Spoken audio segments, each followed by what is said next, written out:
Have you ever been in a room where everyone assumed you didn't belong? A woman walks into a crowded nightclub near a Marine base. Plain clothes, no rank visible, just another face trying to get a drink. 3 Marines shove her aside, laughing, telling her she looks lost. She steps back without a word. They mistake her silence for weakness, but across the room, a senior Marine notices something on her wrist, a detail so small it could be missed, a detail that changes everything. From which city in the world are you watching this video today? If stories about hidden power and quiet strength resonate with you, consider subscribing. What those Marines are about to discover will leave the entire club standing at attention. The bass hit like a fist to the chest.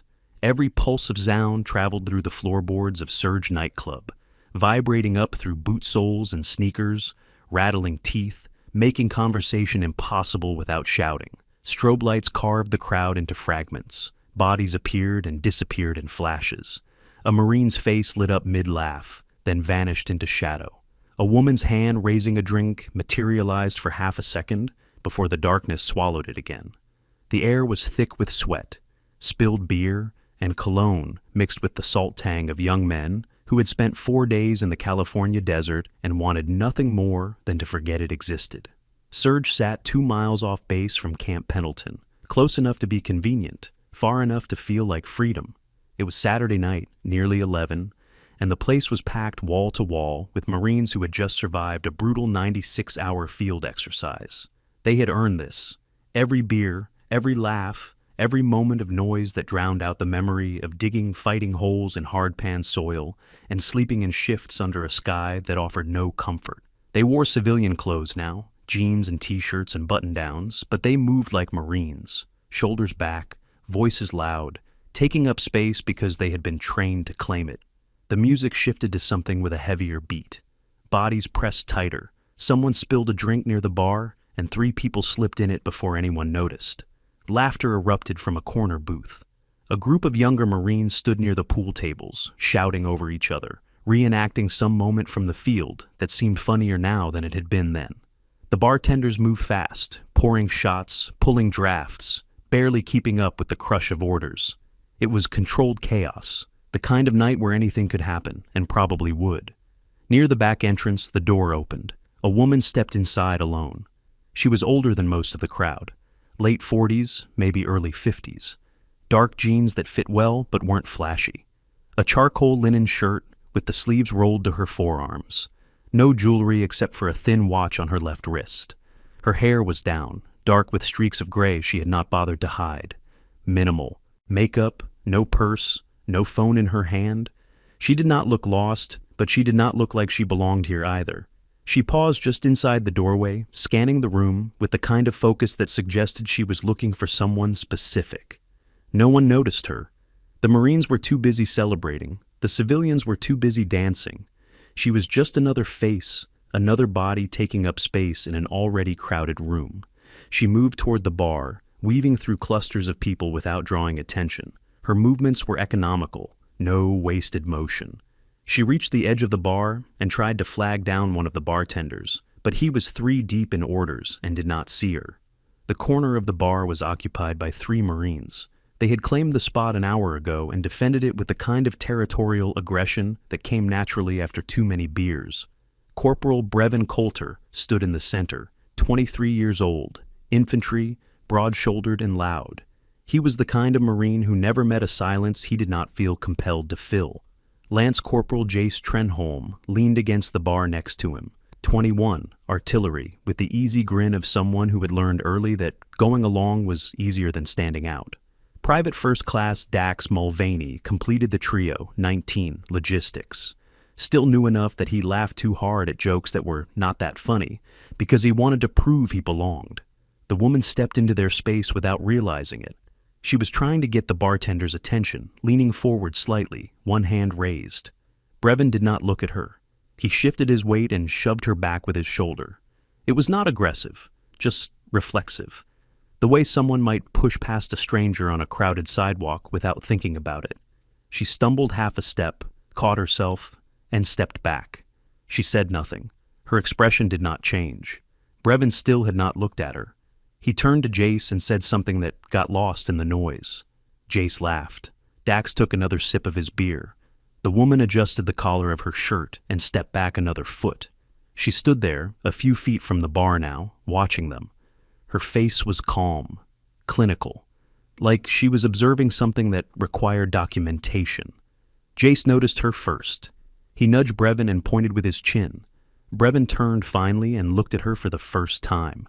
He smiled, not unkindly, just the smile of someone who thought he was being helpful. "Whoa, whoa, bar's full, ma'am. Gotta wait your turn." She did not respond, just looked at him, then looked past him at the bartender, who was still ignoring everyone in that corner. Jace leaned in, grinning. "She looks lost as hell." "Hey, you looking for someone? Your son, maybe?" Dax laughed. Brevin joined in. The woman still said nothing. She adjusted her sleeve slightly, glanced at her watch, then back at the bar. Dax, emboldened by the laughter, stepped forward. "This ain't really your scene. Might wanna head out before it gets too rough in here." The woman looked at him, held his gaze for 3 seconds, then stepped back again. She did not leave. She just stood there, watching. Brevin shook his head and turned back to his friends. The moment passed. They forgot about her. She became part of the background again, just another face in a room full of strangers. Across the club, near a cluster of high-top tables, Gunnery Sergeant Orrin Baltris froze mid-sentence. He was mid-40s, 20 years in the Corps, with the kind of weathered face that came from deployments in places where the sun did not forgive. He had been telling a story to Staff Sergeant Idris Vane, something about a training evolution gone wrong, but the words died in his throat. His eyes locked on something across the room. Vane noticed. "What?" Baltris did not answer. He was staring at the woman standing near the bar, not at her face, at her left wrist. She had adjusted her sleeve to check the time, and for just a moment, the watch was visible. It caught the strobe light.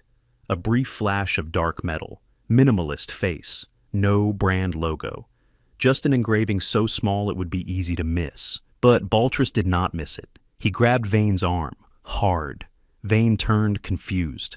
Baltris's face had gone pale. His mouth opened, closed, opened again. Holy hell. "Do you see that?" Vane followed his gaze. "See what?" "Her wrist. That can't be." Baltris pulled out his phone. His hands were shaking slightly. He typed something into the search bar, fast, like he was racing against his own disbelief. Vane leaned in, trying to see what he was looking for. The screen loaded. A press release from the Department of the Navy, a photograph, a woman in full dress whites standing on the deck of an aircraft carrier, 4 stars on her collar. The caption read, "Admiral Seren Dalhart, Commander, U.S. Pacific Fleet, inspects USS Ronald Reagan during joint exercises in the South China Sea." Vane stared at the screen, then at the woman by the bar, then back at the screen. His face went through 3 distinct stages of realization. Confusion, recognition, horror. No way, that's not her. Baltris zoomed in on the photo. The face was the same. Older than the official portrait maybe, less formal, but the same. He zoomed in further, on the watch in the photo, the same watch she was wearing now. That's her. And those kids just put hands on a flag officer. Vane's mouth opened, but no sound came out. Baltris was already moving. He crossed the room fast, weaving through dancers and drinkers, his eyes locked on the senior NCOs scattered throughout the club. He reached Master Sergeant Cale Renwick first, a towering man with a shaved head and a scar that ran from his left eyebrow to his jawline. Baltris leaned in close, spoke directly into his ear. Renwick's expression shifted. He looked toward the bar. His posture changed, shoulders back, hands dropped to his sides. He nodded once and turned to find the next senior Marine. Baltris moved to First Sergeant Lyra Caden, a woman in her late 30s with sharp eyes and a reputation for not tolerating nonsense. He whispered to her. She looked. Her face hardened. She moved immediately, crossing to a captain standing near the DJ booth. The captain, a man named Reese Talmadge, had been laughing at something a lieutenant said. Caden grabbed his shoulder, spoke into his ear. Talmadge's smile vanished. He turned, looked. His entire body went rigid. The information spread like a shockwave, silent, invisible to most of the club, but among the senior Marines it moved fast. A whisper here, a glance there. One by one, they turned to look at the woman standing calmly a few feet from the bar. One by one, their faces changed. Some looked horrified, some looked angry. A few looked like they wanted to intervene but had no idea how. Near the bar, Brevin was still talking, still laughing. He leaned toward the woman again, louder this time, playing to his friends.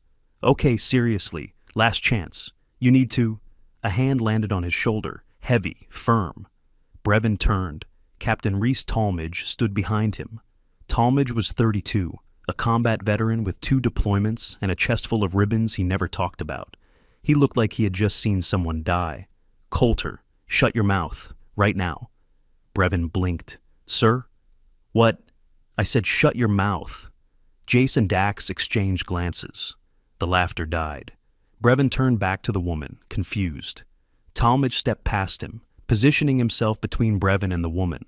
His posture shifted, shoulders back, hands at his sides. Every inch of him screamed military bearing even though he was in jeans and a polo shirt. "Ma'am, I apologize for any—" The woman raised one hand, not aggressive, just a small gesture. Talmadge stopped mid-sentence like he had hit a wall. "Not yet, Captain." Her voice was quiet, even. It should not have carried over the music, but somehow it did. Talmadge froze. His mouth closed. He took one step back. His hands remained at his sides. Brevin looked around. The room had changed. It took him a moment to understand how. Senior Marines were staring at him, not casually, with the kind of focused intensity that made his stomach twist. He looked at Jace. Jace looked pale. Dax had set his beer down and was standing very still. The woman stepped forward. One step. Closing the distance she had retreated earlier. She looked at Brevin, then at Jace, then at Dax. Her expression had not changed. Still calm, still clinical. "I'm going to ask you 3 a question." Brevin swallowed. His voice came out quieter than he intended. "Ma'am, do you know who I am?" Silence. Not just from them. From the cluster of Marines around them. The music was still playing, but it felt distant now, like it belonged to a different room. Dax shook his head slowly. "No, ma'am." She nodded. "That's the problem." She adjusted her sleeve. Deliberately this time. The watch caught the light again. The engraving was visible now if you knew what to look for. A trident crossed with an anchor, the seal of the United States Navy. Below it, smaller, almost invisible unless you were close, the initials of a rank so high that most Marines would never stand in the same room with someone who held it. Brevin's eyes went to the watch. He did not understand what he was seeing. Not yet. The woman spoke again. Her voice had not gotten louder, but it had changed. There was a weight to it now, an authority that did not ask for acknowledgement because it did not need to. "My name is Admiral Seren Dahlhart. I am the commander of the United States Pacific Fleet. You just put your hands on a flag officer in front of 200 witnesses." The room did not go silent all at once. It collapsed in stages. Talmadge snapped to attention first. Not consciously. His body just did it. Muscle memory overriding everything else. Baltrus and Vane followed a heartbeat later. Then Renwick, then Caden. The ripple spread. Marines nearest to her straightened. Hands dropped to sides. Drinks hit tables. Conversations died mid-sentence. The DJ, sensing something had shifted, cut the music. The sudden silence was louder than the noise had been. Brevin's face drained of color. His mouth opened, closed. No sound came out. Jace looked like he was going to be sick. Dax had gone completely still, his eyes wide, staring at the woman like she had just announced the end of the world. Admiral Dahlhart did not raise her voice. She did not need to. Every word landed with the precision of a scalpel. "Do you understand what the Pacific Fleet is?" No one answered. She continued. 200 ships, 130,000 personnel, 7th Fleet operations, nuclear deterrence, strategic partnerships across 17 nations, every freedom of navigation operation you have ever heard of, every carrier strike group deployment, every submarine patrol in contested waters. I command all of it. She paused. Let the weight of it settle. Brevin looked like he might pass out. Jace had his hands pressed flat against the bar, like he needed something solid to hold on to. Dax was still frozen, his face pale under the dim club lights. Admiral Dalhart's eyes swept the room. She was not looking at Brevin anymore. She was looking at everyone. At the 200 Marines who had watched 3 of their own shove a woman and said nothing. Her voice cut through the silence like a blade. Everyone in this club who saw what happened. Outside, now, formation. No one hesitated. The entire club emptied in less than 30 seconds. Marines scrambled for the door. Some pushed past each other. Some moved in near silence. No one questioned the order. No one asked why. They just moved. Brevin, Jace, and Dax were last. They walked on legs that felt like they belonged to someone else. Brevin's mind was blank. White noise. He could not process what had just happened. Could not reconcile the woman he had shoved with the rank she had just claimed.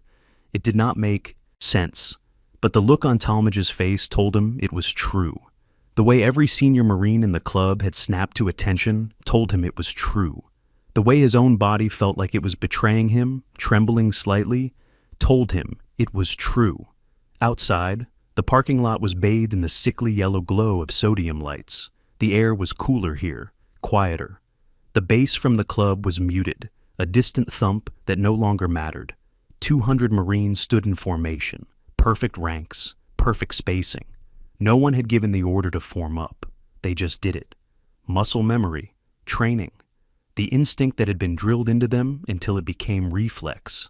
Admiral Dalhart walked out of the club. The door swung shut behind her. She moved slowly down the first rank, not inspecting, just present. Her face was unreadable. She stopped in front of Brevin. He could not look at her. His eyes were locked on the ground in front of him. His hands were at his sides, trembling slightly. She spoke. Her voice was quiet now, almost conversational. But every Marine in that parking lot heard her. "You told me I didn't belong here." Brevin said nothing. Could not speak. Could not move. "You were right." She stepped past him, moved down the line, her voice carried across the lot. "I belong on a bridge, or in the Pentagon, or in a situation room making decisions that affect your life and every life in this theater. But tonight, I wanted to see who you are when no one is watching, when there is no rank, no uniforms, no structure." She turned, faced the formation, her voice hardened. "And what I saw was 3 Marines who think respect is optional, who think authority only matters when you can see it." The silence that followed was crushing. No one moved, no one breathed. She let it stretch, let it become unbearable. Then she spoke one word, dismissed. No one moved. She walked to her car, a simple sedan. Government plates. The engine started. The headlights swept across the formation as she pulled out of the lot. Her taillights disappeared into the night. Only then did the Marines break formation. Slowly. Like they were waking from a dream they could not quite remember. Have you ever made an assumption about someone that turned out to be devastatingly wrong? If you have ever misjudged someone based on what you could see, share your story in the comments. And if this resonated with you, subscribe for more stories about the moments that change how we see the world. The formation dissolved slowly. Marines drifted apart in groups of 2 or 3, speaking in low voices that barely carried across the parking lot. No one wanted to be the first to leave. No one wanted to stay. The weight of what had just happened hung in the air like smoke. Brevin stood frozen where Admiral Dalhart had stopped in front of him. His hands were still at his sides. His eyes were still locked on the pavement. Jace and Dax had moved a few steps away, but had not gone far. They stood together, shoulders hunched, looking like they were waiting for someone to tell them what came next. Captain Talmadge was the first to move with purpose. He walked toward Brevin with measured steps. His face was unreadable. When he reached him, he did not yell, did not bark orders. He just stood there for a moment, looking at the 3 Marines who had somehow managed to assault a 4-star equivalent in front of 200 witnesses. "All 3 of you. My office. 0700 tomorrow." His voice was flat, empty of emotion. That made it worse. Brevin nodded. Jace nodded. Dax managed a quiet, "Yes, sir," that came out more like a whisper. Talmadge turned and walked away without another word. Other senior Marines followed suit. Gunnery Sergeant Baltrus gave Brevin a long look as he passed. Not angry, not disappointed, just tired.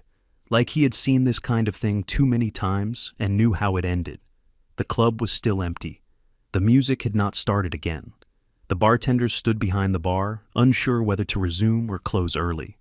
A few civilians who had been inside lingered near the entrance, whispering to each other, trying to piece together what they had just witnessed.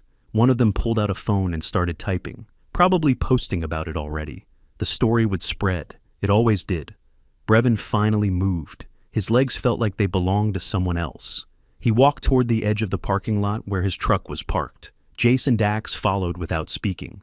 When they reached the truck, Brevin leaned against the tailgate and pressed his palms against his eyes. His breathing was shallow, fast. Jace stood a few feet away, arms crossed, staring at the ground. Dax sat on the bumper and put his head in his hands. No one spoke for a long time. The silence stretched. Somewhere in the distance, a car alarm went off, and then stopped. The bass from the club finally started again, muted and distant. Brevin dropped his hands and looked at the other two. Did that just happen? Jace nodded slowly. Dax did not move. Brevin felt like he was going to be sick. He had shoved a woman. That part was clear. He remembered that. But his brain could not reconcile the woman he had shoved with the rank she claimed. Admiral, commander of the Pacific Fleet. He did not even know what that meant. Not really. He knew it was high, knew it was important. But the scale of it, the weight of it, that was beyond his understanding. What do we do? Jace finally looked up. I don't know, man. I don't know. Dax spoke for the first time since they left the formation. His voice was small. We're done. We're completely done. Brevin wanted to argue, wanted to say something that would make it better. But he could not think of anything, because Dax was probably right. The next morning arrived too fast. Brevin had not slept. He had lain in his rack staring at the ceiling, replaying the moment over and over in his mind. The shove, the laughter, the look on her face when she finally spoke, the way the entire room had transformed. He kept trying to find a version of events where he had done something different, where he had looked at her and seen what everyone else had missed, but he could not. In every version, he was the same, blind, arrogant, stupid. At 0645, he stood outside Captain Talmadge's office with Jace and Dax. All three of them were in pressed uniforms. Boots shined, covers in hand. They had not spoken on the walk over. There was nothing left to say. At 0700 exactly, the door opened. Talmadge stood in the doorway. He looked at them for a long moment, then stepped aside. Inside. They filed in. Talmadge closed the door behind them.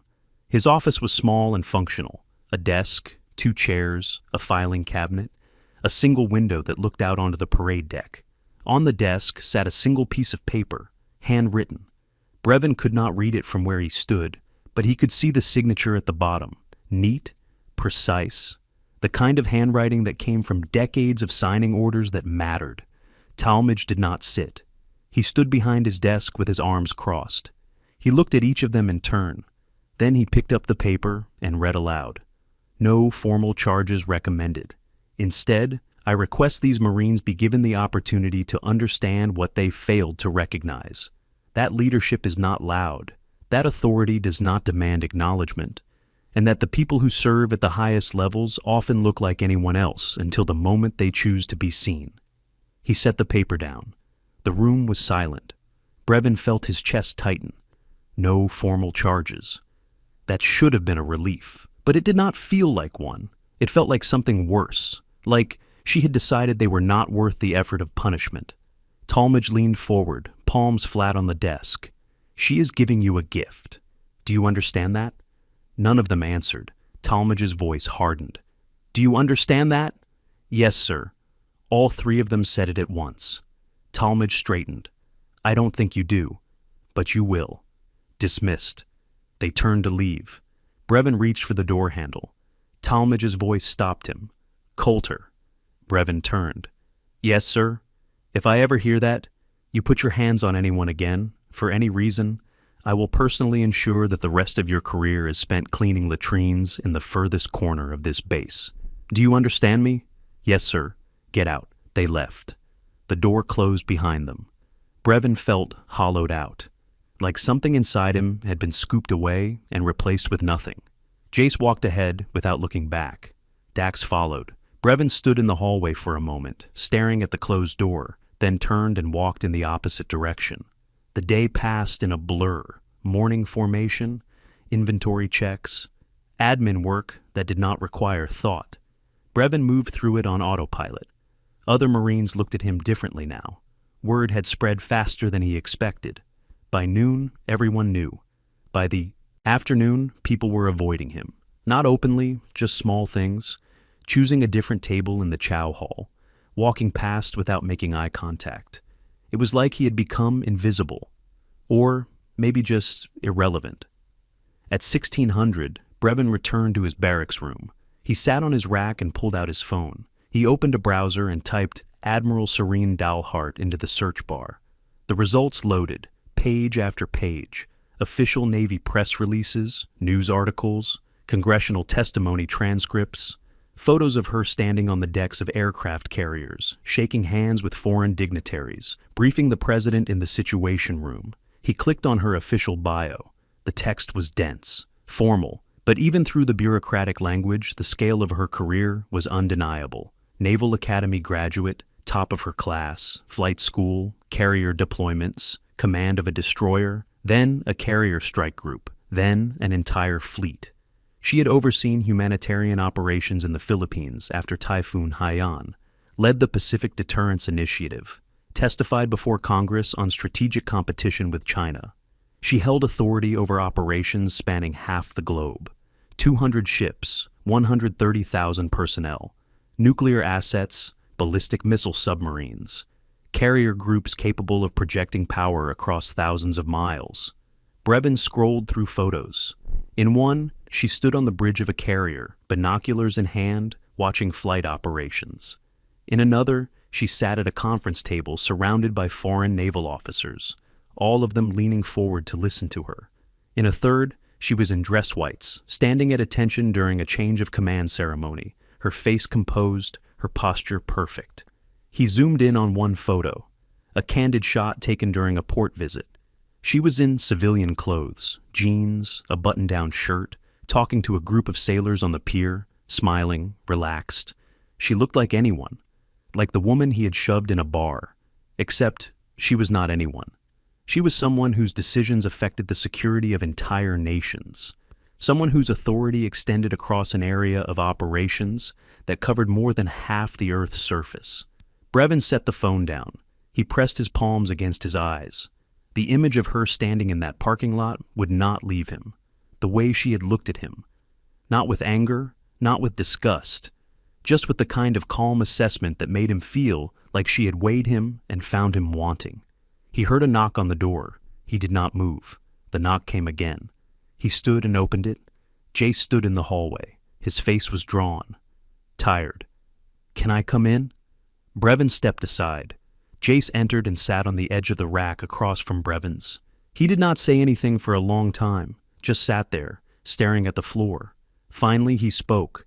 "I keep thinking about it, about what we did, and I keep trying to figure out how we didn't know, how we didn't see it."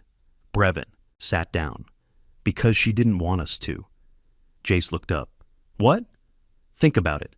She was in civilian clothes, no rank, no insignia, nothing that would tell us who she was. She could have said something, could have shown ID, could have walked away, but she didn't. She just stood there and watched us make fools of ourselves." Jace frowned. "Why would she do that?" Brevin did not answer right away. He thought about the look on her face when she had finally spoken. The calm, the control. She was testing us. Testing whether we would do the right thing without knowing who she was, and we failed. Brevin nodded. "Yeah, we failed." Jace leaned back against the wall. His voice was quiet. "What happens now?" "I don't know." That night, Brevin could not sleep again. He lay in his rack, staring at the ceiling, listening to the sounds of the barracks around him. Footsteps in the hallway, a door closing, someone laughing in the room next door. Normal sounds, but they felt distant, like they belonged to a world he was no longer part of. He thought about his father, a Marine for 22 years before he retired.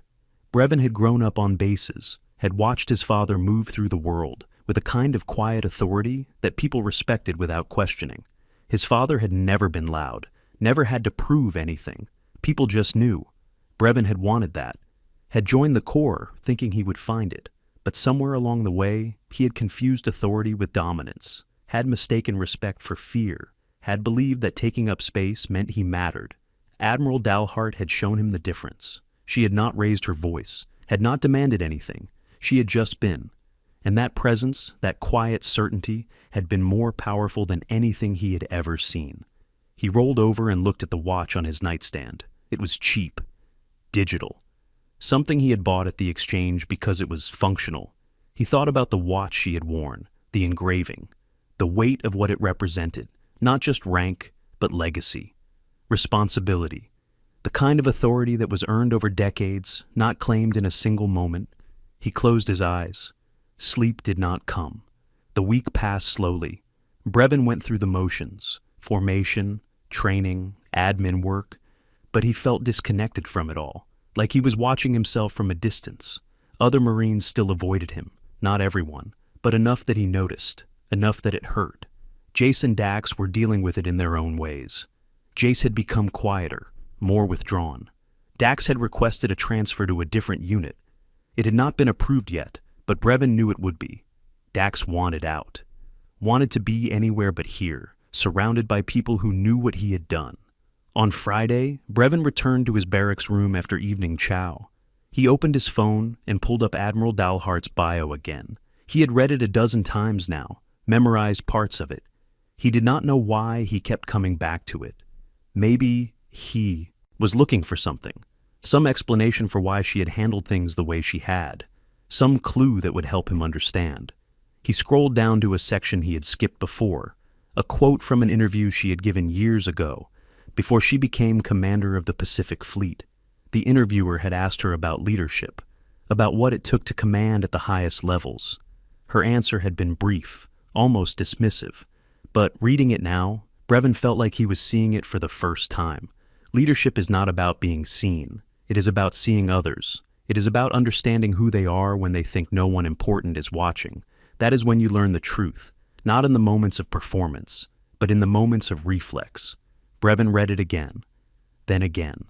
He set the phone down and stared at the wall. She had not been testing them. She had been learning them, learning who they were in that unguarded moment when they thought she was nobody. And what she had learned was that they were the kind of men who shoved women aside to claim space at a bar, the kind of men who mocked someone for being out of place, the kind of men who mistook silence for weakness.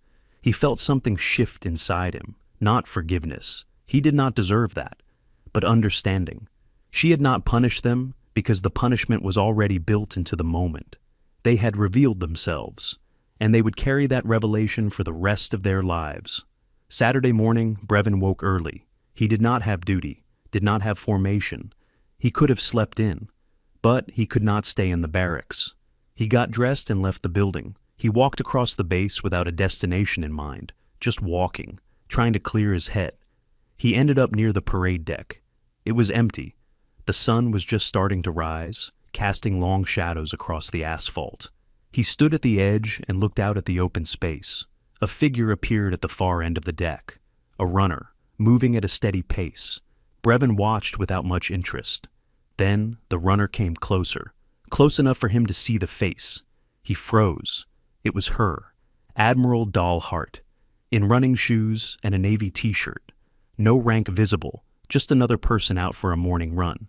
She passed within 20 feet of him. Her pace did not change. She did not look at him, but Brevin knew she had seen him, knew she knew exactly who he was.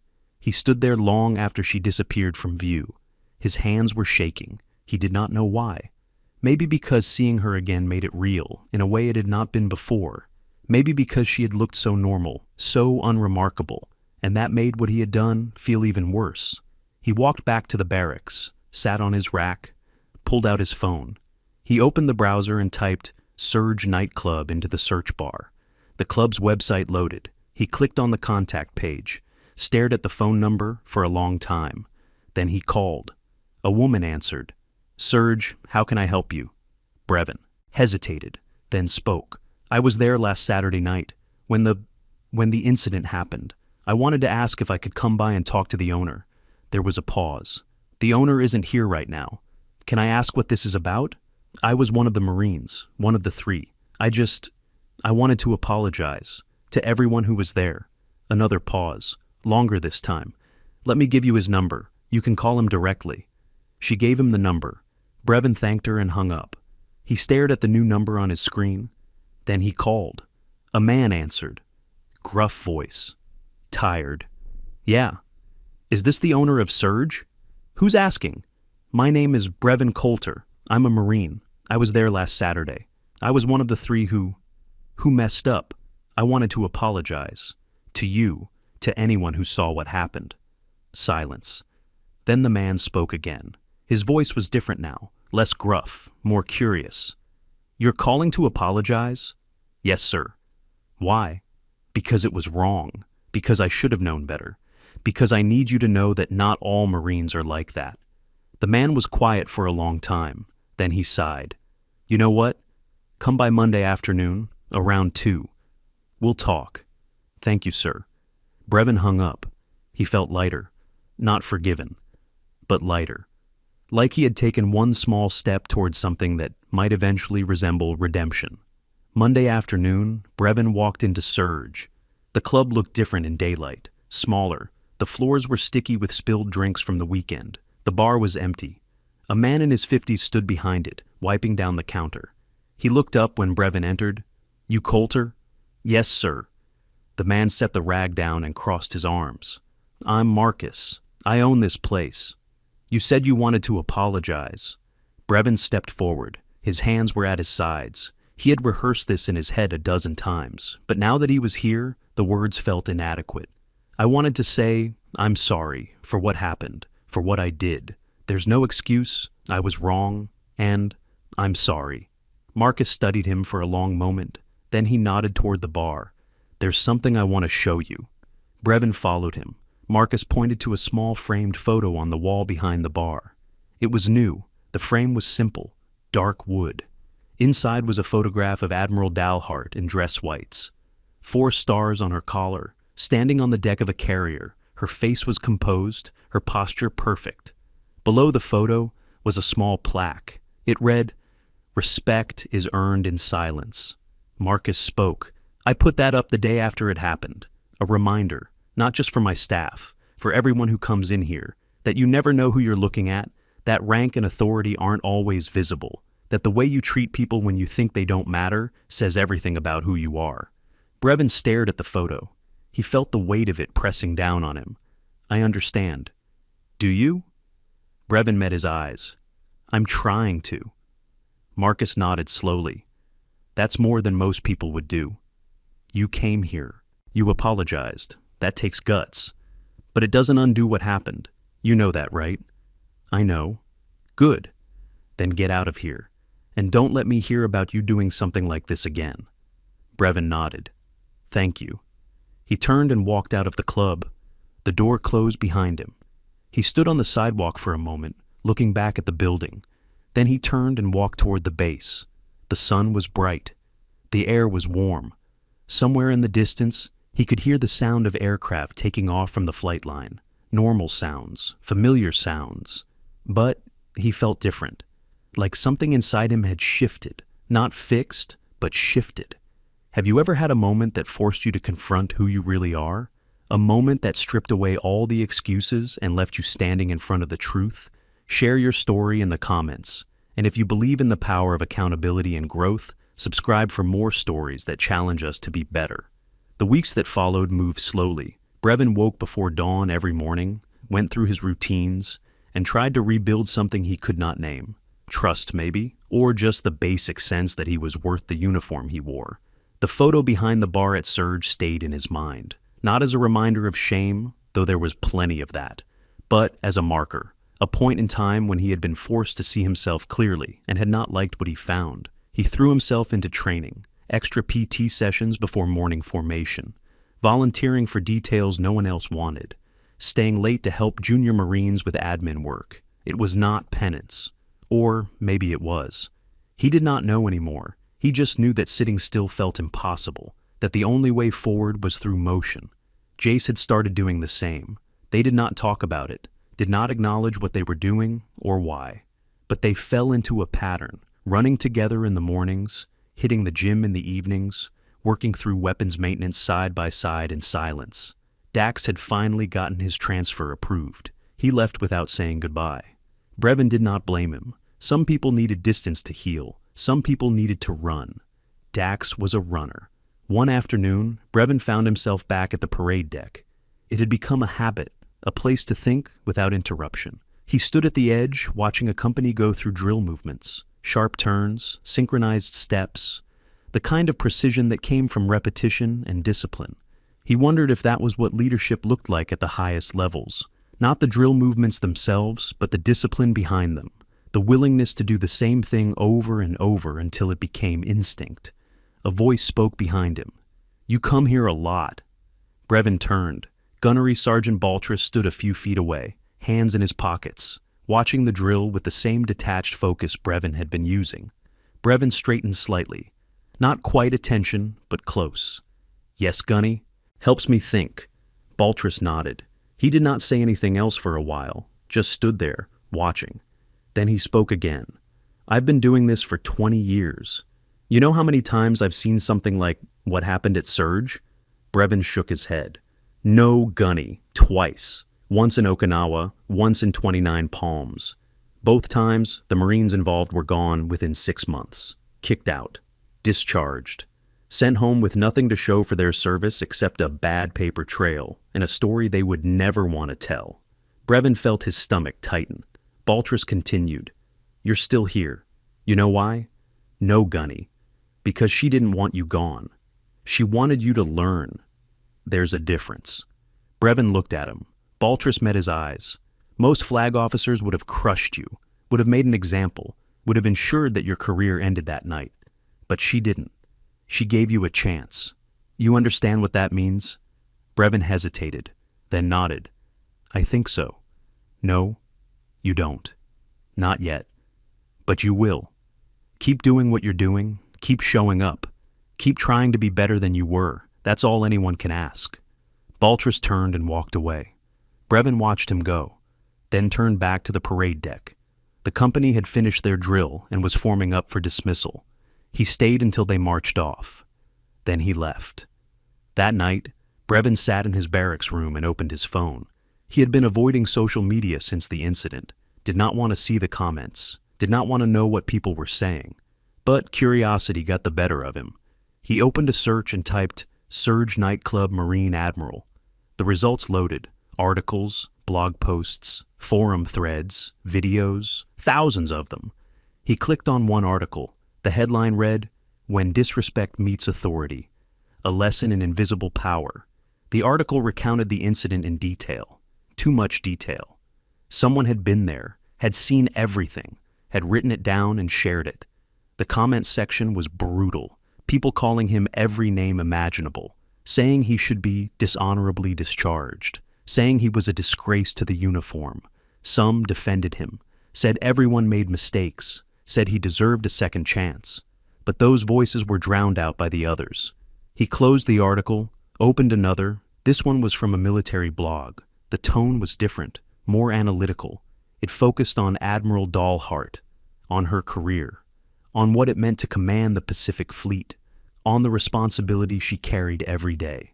The author had included quotes from people who had served under her. All of them spoke with the same kind of reverence.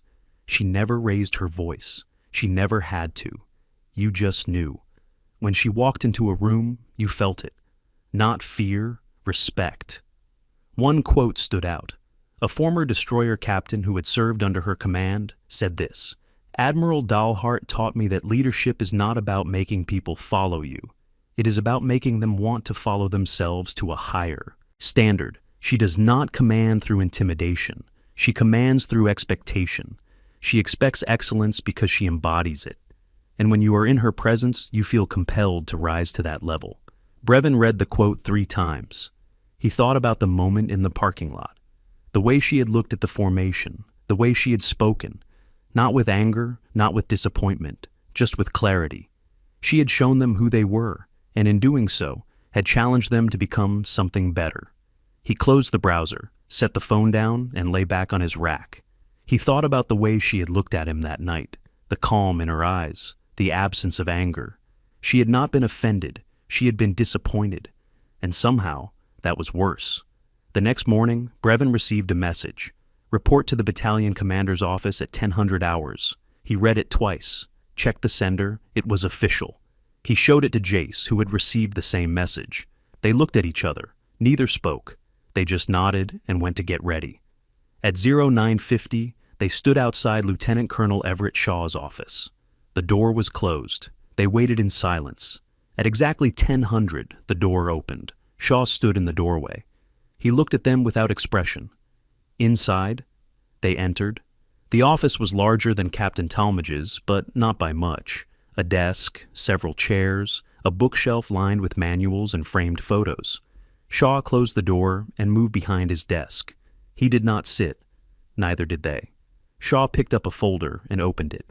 He read silently for a moment, then looked up. "You two have been busy." They said nothing. Shaw continued. "Captain Talmadge tells me you've been volunteering for every detail that comes up. Showing up early, staying late, helping junior Marines, generally acting like model service members." Brevin's throat was dry. "Yes, sir. Why?" The question caught him off guard. He hesitated. "Because it's the right thing to do, sir." Shaw set the folder down. "Is it? Or is it because you're trying to make people forget what you did?" Brevin felt the words like a punch. He did not know how to answer. Shaw did not wait for one. "I'm going to tell you something, and I want you to listen carefully. You cannot undo what happened. You cannot make people forget. You cannot earn back what you lost that night. Do you understand?" "Yes, sir." "Good. Because once you accept that, you can stop trying to fix the past and start building the future. You screwed up, badly, but you're still here. And as long as you're here, you have a choice.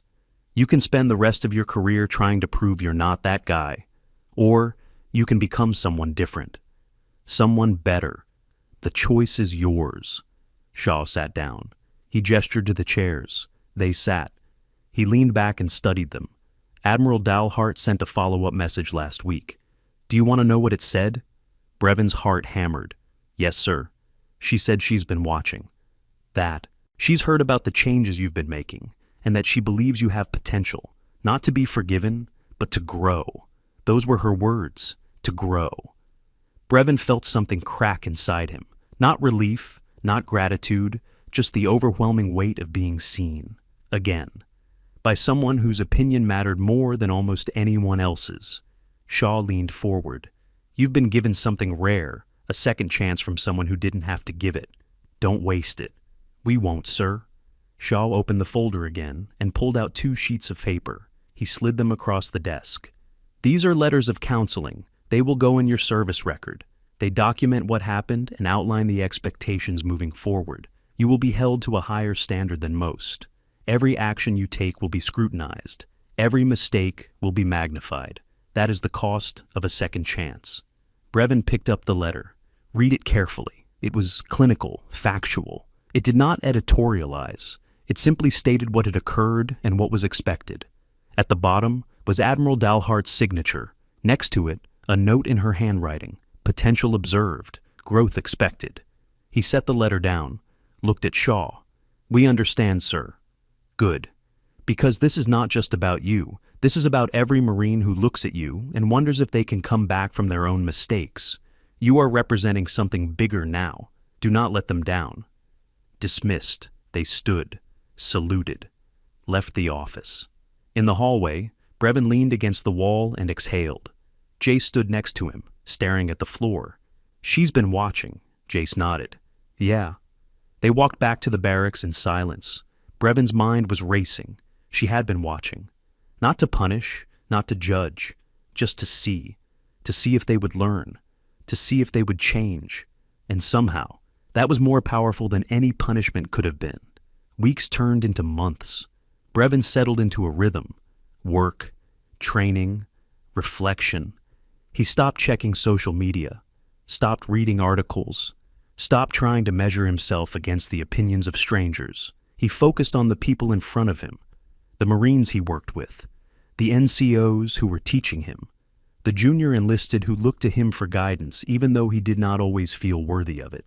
He began keeping a journal, not because anyone told him to, but because he needed a place to process what he was learning. He wrote about leadership, about character, about the difference between authority and respect. He wrote about the night at Surge, about the formation in the parking lot, about the way Admiral Dalhart had looked at him with calm eyes that saw everything. One entry read, "I used to think leadership meant being the loudest voice in the room, the one who took up the most space, the one everyone noticed. But that night showed me something different. Real leadership does not announce itself. It does not need to. It simply is. And when you are in the presence of it, you feel it. Not because it demands your attention, but because it commands your respect." Another entry, weeks later, "I am learning that character is not built in moments of success. It is built in moments of failure, in the decision to stand up after being knocked down, in the choice to keep going when it would be easier to quit." Admiral Dalhart gave me the gift of seeing my own failure clearly, and in doing so, she gave me the opportunity to build something better. One day, Brevin was called to assist with a community outreach event. The base was hosting a group of high school students interested in military careers. Brevin's job was to answer questions, to share his experience, to help them understand what service meant. He stood in a classroom with a dozen teenagers who looked at him with a mixture of curiosity and skepticism. One kid raised his hand. "What's the hardest thing about being a Marine?" Brevin thought about it. The honest answer was complicated. The physical challenges were real but manageable. The mental strain was harder. The constant pressure to prove yourself, to live up to the standard, to not let down the people who depended on you. But the hardest thing was something else, something he had learned the hard way. The hardest thing is learning that who you are when no one important is watching is who you really are. You can perform when people are looking. You can act the part, but your character shows up in the moments when you think it doesn't matter. And those are the moments that define you. The kid nodded slowly, like he understood. Or maybe like he was filing it away for later. Another student raised her hand. "Have you ever made a mistake you thought you couldn't come back from?" Brevin paused. The room was quiet. He could feel every eye on him. He thought about lying, about giving them the sanitized version. But something in him resisted. These kids deserved the truth. "Yes. I made a mistake that could have ended my career, that should have ended my career.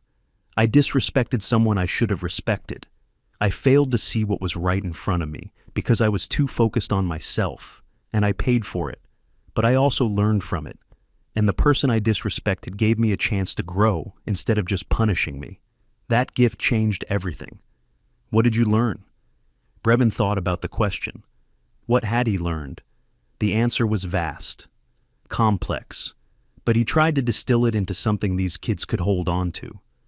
"I learned that respect is not about rank or titles. It is about recognizing the humanity and dignity in every person you meet. I learned that authority does not need to shout. It whispers. And if you are smart, you listen. I learned that who you are in the small moments matters more than who you are in the big ones. Because the small moments are where your character lives." The room was silent. The teacher in the back of the room was watching him with an expression he could not quite read. Respect, maybe, or recognition. The students were leaning forward now, engaged. One boy in the back raised his hand. "Do you think people can really change?" Brevin met his eyes. "I think people can grow. Change is hard. It requires you to confront the parts of yourself you do not like, to admit when you are wrong, to do the work even when it is uncomfortable. But growth is possible if you are willing to be honest with yourself, if you are willing to show up every day and try to be better than you were yesterday." The session ended. The students filed out slowly. A few stopped to shake his hand, to thank him. The teacher approached last. "That was powerful. Thank you for being honest with them." Brevin nodded. They deserved honesty. The teacher smiled. "So do you. You are doing better than you think." She left. Brevin stood in the empty classroom for a moment. Then he turned and walked out. After the event, Brevin walked back across the base. The sun was setting. The sky was streaked with orange and pink. He passed the parade deck, stopped, looked out at the empty space. He thought about the morning he had seen Admiral Dalhart running, the way she had passed him without acknowledgement, the way she had looked so ordinary, so unremarkable, and yet she carried more responsibility in a single day than he might in his entire career. He thought about the watch, the engraving, the weight of legacy and authority that came with it. He thought about the photo behind the bar at Surge, the plaque that read, "Respect is earned in silence." He thought about Lieutenant Colonel Shaw's words, "You cannot undo what happened. You can only become someone different." He pulled out his phone, opened his notes app, wrote, "I am not the Marine I was 6 months ago. I am not the Marine I will be 6 months from now. But I am trying, every day, to be worthy of the second chance I was given, to honor the people who believed I could grow, to become the kind of leader who earns respect through action, not words." He saved the note, put the phone away, turned and kept walking. The base was quiet. Most people were at evening chow or in the barracks. He found himself near the administration building. Without planning it, he walked inside, found a computer, logged in, opened his email. He stared at the blank message for a long time. Then he started typing, "Ma'am, I know you may never read this. I know I have no right to expect a response, but I needed to say something. I needed you to know that I understand now. Not fully, maybe not even close, but I understand that what happened that night was not just about disrespect. It was about character, about who I was when I thought no one important was watching. You showed me that every moment matters, that every interaction reveals something, and I am trying to be better, not because I think it will erase what I did, but because I owe it to the people who gave me a second chance. Thank you for being one of them. Respectfully, Corporal Brevin Coulter." He read it 3 times, then deleted it, wrote it again. Simpler this time, more direct. Then he hit send before he could second-guess himself. He logged out, stood, walked out of the building. He did not expect a response, did not need one. He just needed to say it. 2 weeks later, Brevin was in the middle of a training exercise when his phone buzzed. He ignored it, finished the exercise, returned to the barracks, checked his messages. One new email, from an address he did not recognize. Military domain, high clearance. He opened it. "Corporal Coulter, I received your message. I appreciate your honesty. Leadership is not about perfection. It is about growth. It is about learning from failure and using that knowledge to become better. You are on that path. Stay on it. Respectfully, Admiral S. Dalhart, Commander, U.S. Pacific Fleet." Brevin read it 5 times, then saved it. He did not show it to anyone, did not tell anyone it existed. It was private, personal, a marker that meant something only to him. He sat on his rack and stared at the screen. 4 sentences, 43 words, but they carried the weight of recognition, of acknowledgement, of belief. He closed the email and opened his journal, wrote, "She responded. She did not have to. But she did. And in doing so, she reminded me that growth is not just something I am doing for myself. It is something I am doing for everyone who believed I could, for every Marine who will face their own failure and wonder if they can come back from it. I have to show them it is possible, not through words, through action." That weekend, Brevin went back to Surge, not to drink, not to relive the moment, just to see it again, to stand in the space where everything had changed. The club was busy, music pounding, bodies moving. He stood near the entrance and looked at the bar. The photo was still there. Admiral Dalhart in dress whites, the plaque below it. "Respect is earned in silence." Marcus saw him from behind the bar. He nodded. Brevin nodded back. No words, just acknowledgement. Marcus gestured for him to come over. Brevin hesitated, then walked to the bar. Marcus wiped down the counter and leaned in. "You've been back a few times." "Yes, sir." "Why?" Brevin looked at the photo, then back at Marcus. "Because I need to remember, not the mistake, but the lesson." Marcus studied him for a moment, then nodded. "That's a good answer. You know, I've had people ask me to take that photo down. They say it makes the place feel too serious, too heavy. But I won't. Because it matters. People need to be reminded that respect is not negotiable." Brevin nodded. "Thank you for keeping it up." Marcus smiled. "It is not for me. It is for people like you. People who are trying to learn. People who are willing to admit when they are wrong. That takes guts. Brevin felt something shift in his chest. Not forgiveness, but acceptance. Marcus reached under the bar and pulled out a small card. He slid it across. We are starting a mentorship program, working with local high schools, helping kids understand what service means, what leadership looks like. We need volunteers, people who have lived it, people who can speak honestly. You interested? Brevin picked up the card, read it, then looked at Marcus. Yes, sir. I am. Good. Call that number. Ask for Denise. Tell her I sent you. Brevin pocketed the card, shook Marcus's hand, then turned and left. The night air was cool. The stars were out. He thought about the path ahead, about the Marine he wanted to become, about the leader he might be someday if he kept learning, kept growing, kept showing up. Months later, Brevin stood in formation for a promotion ceremony. He had been selected for sergeant. It was not a given, not after what had happened, but he had earned it, slowly, quietly, through consistency and effort and the willingness to be better than he had been. Captain Talmadge pinned the new rank on his collar, shook his hand, said nothing, just nodded. It was enough. Lieutenant Colonel Shaw was there. He approached Brevin after the ceremony, walked with him away from the crowd. Congratulations, Sergeant. Thank you, sir. You have come a long way. I want you to know that. But I also want you to remember something.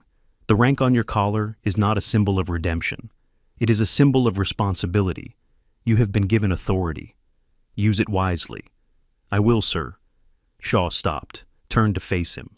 Admiral Dalhart asked me to pass along a message. She said to tell you that leadership is not about the title you hold. It is about the example you set. She said she expects great things from you. Do not let her down. Brevin felt his throat tighten. I won't, sir. Shaw nodded, then walked away. Brevin stood alone. The weight of the new rank on his collar felt heavier than he expected. Not because of what it represented, but because of what it demanded. He thought about Admiral Dalhart, about the expectations she carried, about the responsibility that came with every decision she made. He thought about the example he wanted to set, about the Marines who would look to him for guidance, about the legacy he wanted to build. After the ceremony, Brevin walked alone, not to celebrate, just to think. He found himself at the parade deck again, the same spot where he had stood so many times before. The sun was setting. The sky was streaked with color. He thought about the journey that had brought him here, about the night at Surge, about the moment his world had collapsed and then slowly rebuilt itself. He thought about the photo behind the bar, about the plaque, about the words that had become a kind of mantra. Respect is earned in silence. He thought about the email she had sent, about the idea that leadership was not about perfection, but about growth, about learning from failure and using it to become better. He stood there until the sun disappeared below the horizon, until the sky turned dark and the stars came out. Then he pulled out his phone, opened his journal, wrote, "Today I became a sergeant, but more than that, I became someone I can respect, someone I can look at in the mirror without flinching. The journey is not over, it never will be, but I am on the path, and I will stay on it, for the Marines who depend on me, for the people who believed in me, for the Admiral who saw potential when she could have seen only failure. I will not let them down." He saved the entry, put the phone away, turned and walked back to the barracks. The base was quiet, peaceful. He felt different now. Not healed, not forgiven, but changed. Like he had walked through fire and come out the other side still standing, still here, still trying. A year passed, then another. Brevin continued to grow. He took the mentorship position Marcus had offered, started working with high school students, sharing his story, teaching them about leadership and character, and the importance of who you are when no one is watching. He was promoted again, made staff sergeant, given more responsibility, more Marines under his command. He never forgot the lesson from that night at Surge. He carried it with him into every decision, every interaction, every moment when he had to choose between the easy path and the right one. He taught his Marines what Admiral Dalhart had taught him. That respect was earned, not demanded. That authority without character was tyranny. That leadership was about service, not power. One afternoon, Brevin received a message. He was being reassigned. New duty station, new responsibilities. He would be working in a joint command environment, direct support to Pacific Fleet operations. His heart stopped when he read the assignment. He would be stationed at the headquarters building in Pearl Harbor, the same building where Admiral Dalhart maintained her primary office. He did not know if he would see her, did not know if their paths would cross, but the possibility was there, and it terrified him. Not because he feared her judgment, but because he wanted to show her that her belief had not been misplaced, that he had become the Marine she thought he could be. The transfer took 3 months.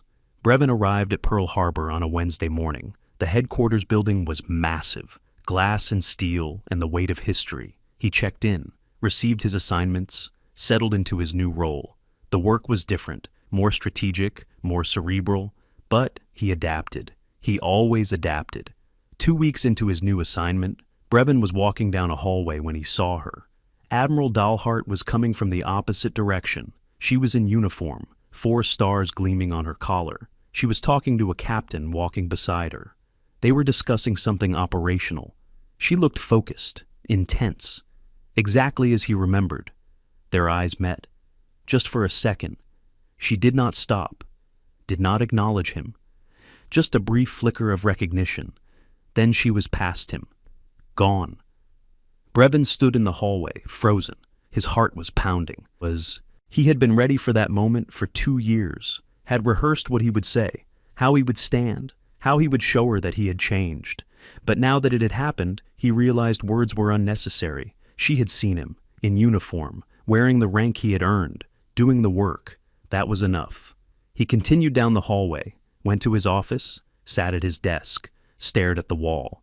Then he smiled, not because she had acknowledged him, but because she had not needed to. The acknowledgement was in the recognition, in the fact that he was here, in this building, doing work that mattered. That was the acknowledgement. That was the respect, earned in silence. Months later, Brevin was part of a briefing team preparing materials for a strategic planning session. The session was high level, flag officers from across the Pacific Fleet. Brevin's role was minor. He was there to provide logistical support, to ensure the materials were ready, to make sure everything ran smoothly. But he was there, in the room, part of the process. Admiral Dalhart entered with several other flag officers. The room stood.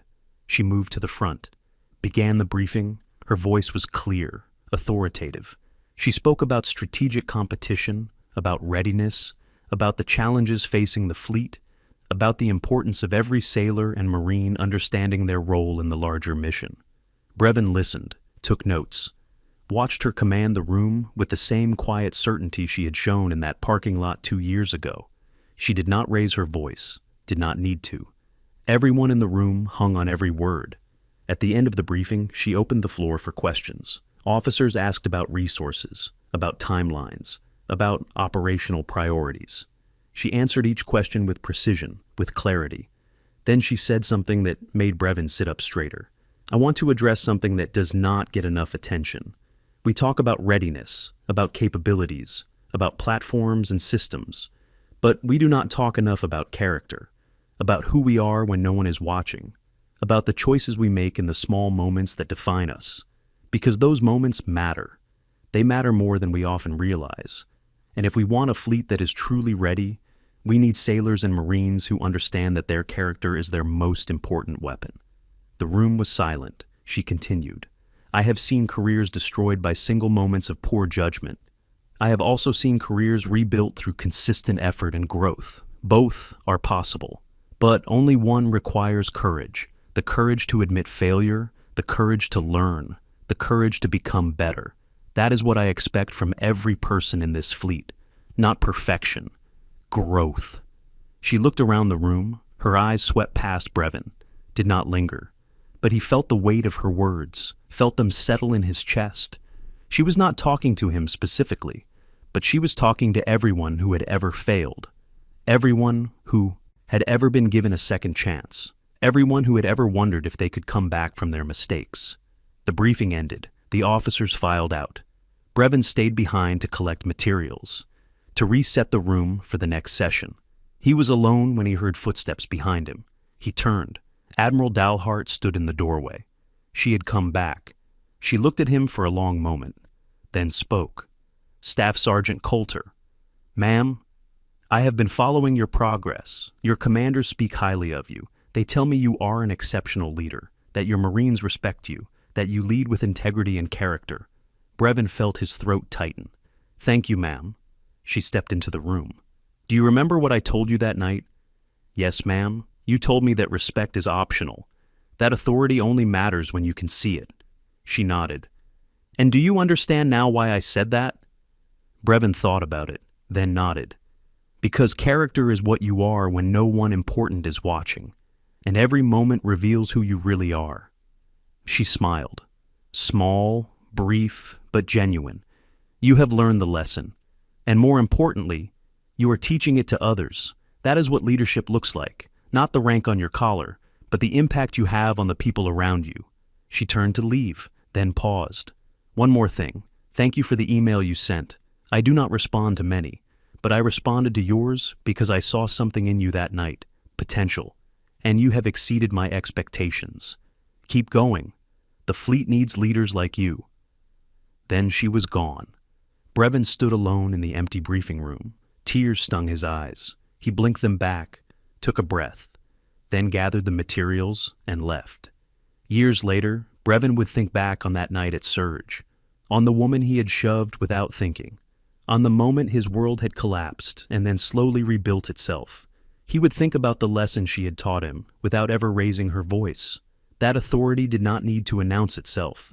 That respect was not demanded but earned. That the way you treated people when you thought they did not matter revealed everything about who you were. He would carry that lesson with him through deployments and training cycles and moments of leadership when he had to make decisions that affected the lives of the Marines under his command.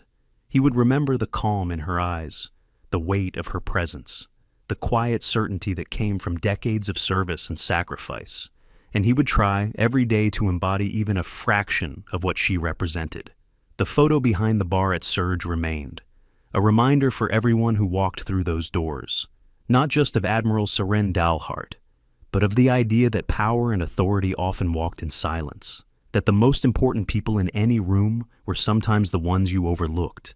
That respect was not about rank or titles or uniforms. It was about character, about how you treated people when you thought no one important was watching, because someone was always watching. And the person who mattered most was the one looking back at you in the mirror, the one who knew the truth about who you were when the performance ended and the real you remained. That was the person you had to live with, the person you had to answer to, the person you had to become if you wanted to be worthy of the uniform you wore and the trust people placed in you. Brevin learned that lesson the hard way. In a crowded nightclub with strobe lights and loud music and a woman in civilian clothes who turned out to be one of the most powerful officers in the United States military. He learned it in the silence that followed, in the formation in the parking lot, in the weeks and months and years of rebuilding that came after. He learned it from the people who gave him a second chance when they did not have to, from the gunnery sergeant who told him to keep showing up, from the lieutenant colonel who told him he could not undo the past but could build the future, from the admiral who watched from a distance and saw potential where others might have seen only failure. He learned it, and he carried it, and he became someone different, someone better, not because he wanted to erase what he had done, but because he wanted to honor the people who believed he could change, who believed he was worth the effort, who believed that growth was possible if you were willing to do the work. The stars came out every night. The base hummed with the rhythms of military life, training, deployments, ceremonies, farewells, new faces arriving, old faces leaving. The cycle continued, and Brevin moved through it with a kind of quiet determination that had not been there before. He was not perfect. He made mistakes, but he owned them, learned from them, tried to be better tomorrow than he was today. And sometimes, late at night, when the barracks were quiet and the world felt still, he would think about the woman in the club, about the moment she had revealed herself, about the weight of the stars on her collar and the authority she carried without ever needing to announce it. He would think about the lesson she had taught him, and he would be grateful, not for the humiliation, not for the shame, but for the clarity, for the chance to see himself as he truly was, and for the opportunity to become someone worthy of the uniform he wore. The future stretched ahead, uncertain, challenging, full of moments that would test him in ways he could not predict. But he was ready, not because he had all the answers, but because he had learned the most important question. Not, who do people think I am? But, who am I when no one important is watching? And the answer to that question, he had learned, was everything. One evening, years after the incident, Bravin found himself walking through downtown San Diego. He was in civilian clothes, off duty. Just another person in the crowd. He passed Surge. The club was still there, still packed on weekends. Still a place where young Marines went to forget about the field and remember what it felt like to be 23 and invincible. He stopped outside, looked through the window. The photo was still there, behind the bar. Admiral Dalhart in dress whites, the plaque below it. Respect is earned in silence. He smiled, turned to keep walking, then stopped. Someone was standing next to him, looking through the same window. It was her, Admiral Dalhart, also in civilian clothes, also off duty. She looked at him. Recognition flickered in her eyes. Staff Sergeant Coulter. Or is it Gunnery Sergeant now? Gunnery Sergeant, ma'am. As of last month. Congratulations. They stood in silence for a moment, both looking through the window at the photo, at the reminder of a moment that had changed everything. Do you come here often? She asked. Sometimes. Just to remember. She nodded. So do I. He looked at her. Really? She smiled. This place taught me something too. It reminded me that the way we handle power matters, that judgment without compassion is cruelty, that every person we meet is fighting a battle we know nothing about, and that sometimes the greatest act of leadership is choosing not to destroy someone when you have every right to. Brevin felt tears sting his eyes. He blinked them back. Thank you, ma'am, for everything, for seeing something in me worth saving. She looked at him. Her eyes were kind. You saved yourself, Gunnery Sergeant. I just gave you the opportunity. You did the work. You made the choice. That was all you. She turned to leave, then paused. Keep teaching what you learned.